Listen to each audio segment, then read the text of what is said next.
This cursed hand was severed from the body of a deceased medium. They say if you light a candle, grasp the hand with sincerity, and invite any nearby spirits to respond, you'll be able to see them.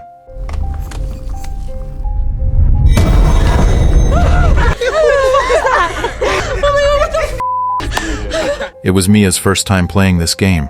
What she saw shook her to her core. She was so terrified, she couldn't go on. But her friends assured her, each spirit that appears is different every time. Left with no choice, she gathered her courage and took hold of the hand again. All you have to do is say the words, "I let you in," and the spirit will take over your body.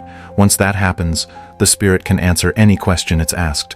But this particular spirit, it seemed like it was its first time possessing someone. It was fascinated by the act of breathing, gasping, laughing hysterically, mouth wide open. Only after a long while did the spirit finally speak.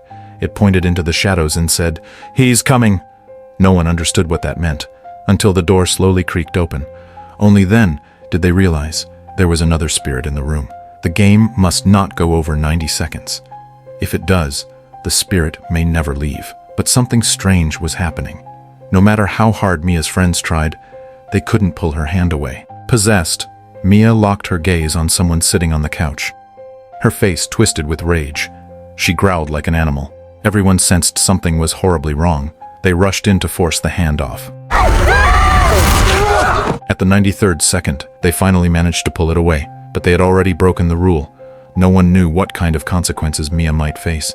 They watched her anxiously, waiting for her to speak. To their relief, the spirit had left Mia's body. Everyone cheered and hugged her, overjoyed that she was back to normal. Everyone, except Riley, because the spirit inside Mia had clearly been targeting him. Riley is Jade's younger brother. After that night, he started having nightmares. Every single night. He tried to sleep in Jade's room, but she always kicked him out. So Riley started inviting his friends over, afraid to be alone. He refused to ever take part in those supernatural parties again. But that night, Mia and the others came to his house to throw another one. This time, Jade's boyfriend was the one holding the hand. After saying the words, "I let you in," Daniel's body instantly twisted and contorted. He's choking. Hold it. When he looked up again, he was no longer himself. The spirit that possessed him was a perverted one. He stared at the women in the room with an unsettling hunger, muttering disturbing things under his breath. The group burst into laughter, thinking it was all a joke, but it got worse. When a dog came over, the spirit's gaze shifted in a creepy, inappropriate way. Jade couldn't take it anymore. She stormed over, yanked Daniel's hand away, and blew out the candle. When Daniel came back to his senses and realized everyone had been laughing at him, he was furious and stormed off. Now, they needed someone new to continue the game. After witnessing all the chaos, Riley wasn't as scared anymore. He stepped forward and volunteered, but the moment he grasped the hand, his smile vanished. This time, the spirit possessing him was Mia's mother, Rhea. I miss you so. I don't want you to hate me. Rhea had taken her own life after a long struggle. Mia never got to see her mother one last time. Now, she finally had a chance to speak to her. Desperate, she tried to keep the conversation going, but she forgot about the game's strict time limit. Once that limit is passed, anything can happen.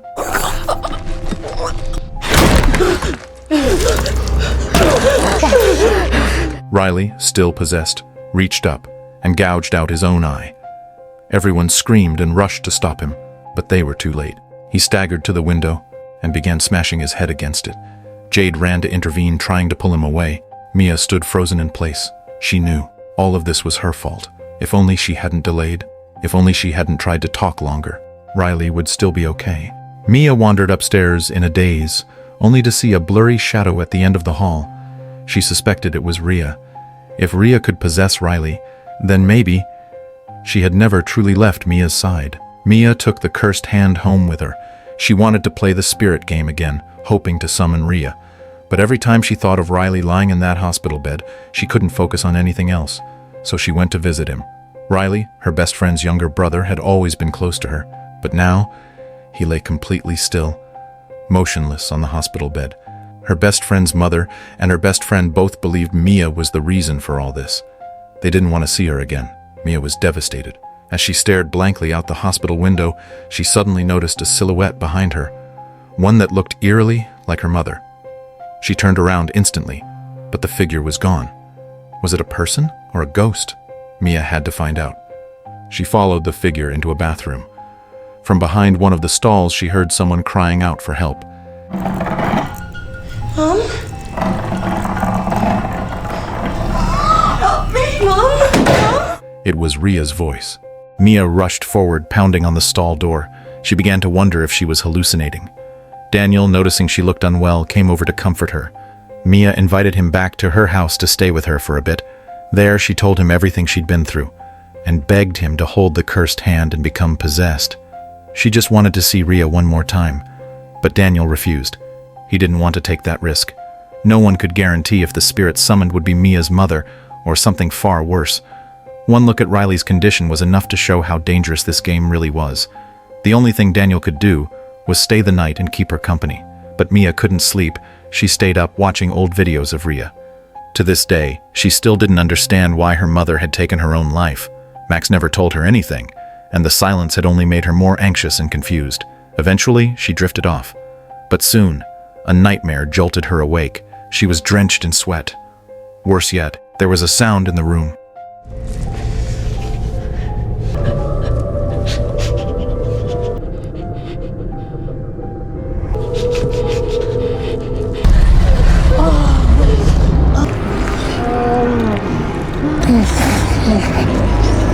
Mia recognized the ghost. It was her mother, but the appearance was so disturbing she couldn't move closer. She could only cry out Daniel's name, trying to wake him. Daniel stirred and opened his eyes, only to see Mia crouching at his feet. He froze, horrified. No matter how Mia tried to explain, Daniel was terrified. He insisted on leaving the house immediately. Mia broke down. She had no idea what was real anymore. Frustrated and confused, she slapped herself over and over. She was desperate to understand the truth, so she lit the candle and once again grabbed the cursed hand. A pale, ghostly face appeared before her, but this time she felt no fear. It was her mother. Mia asked Ria why she had done it, but Ria didn't answer directly. Instead, she warned Mia that Riley was still in danger. Ever since Riley played the cursed game, he had been broken. He had lost an eye. His mind had shattered, but the spirit inside him still wouldn't let go. If they weren't careful, it would keep hurting his body.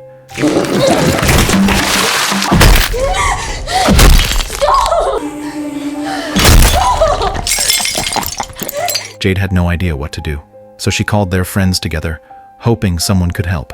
They decided to investigate the origin of the cursed hand. Maybe then they could find a solution. It had been passed down by a group of street kids, so Mia and the others tracked one of them down, hoping for answers. What he told them made their blood run cold. He said they used to play the spirit game for fun too, until one night, one of their own lost his mind. His brother came to take him home, but he stabbed his brother to death, then drove the knife into his own head. After hearing this, Jade fell into despair. She believed the cursed hand could only bring destruction. Mia tried to convince her to keep searching for another way, but her friend had already lost all hope. Still, Mia refused to give up. She brought the hand to the hospital, determined to help Riley. She took hold of it and summoned a spirit. But this time, it wasn't her mother. It was a child spirit. The child said she knew why the ghost inside Riley was so violent. She showed Mia a vision of the past. Mia saw what happened. That spirit had been abused to death. That's why it returned as a vengeful ghost, and it would never leave Riley's body unless Riley died. Crushed by this truth, Mia returned home. Max noticed she had been leaving early and coming home late, and he wanted to talk. He knew Mia had been desperate to understand Ria's death, so he finally told her. Ria had struggled with severe depression. Then he brought out Ria's final letter and read it to her, line by line. At last, Mia let go of her obsession. She stopped blaming Max. She stopped chasing ghosts. Things were finally starting to look up. But just as hope returned, Ria's ghost appeared again. This time, she told Mia that Max had been possessed by an evil spirit all along, and that he was the one responsible for her death. Mia refused to believe it. But then Max walked in, and suddenly he lunged at her, choking her violently. He wasn't himself.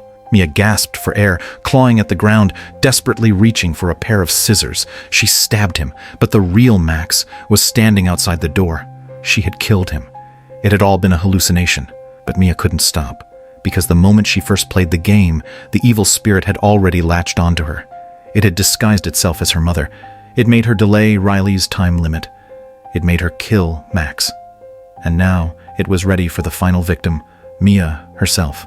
It led her to Riley's hospital room and forced her to take him outside.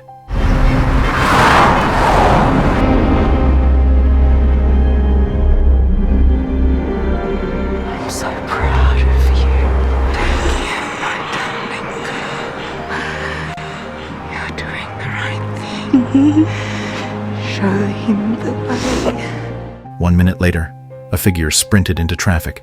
Mia lay on the ground for a long time before getting up. She saw her friend's mother holding Riley, crying in the street. But when she turned around, she was suddenly back in the hospital. She saw Max there. She tried to reach him, but he walked away quickly. The lights in the hospital began to shut off one by one. That's when Mia noticed. Her fingers were broken. Could she still be alive like this? Panic filled her. She ran after Max, but could only chase him into darkness.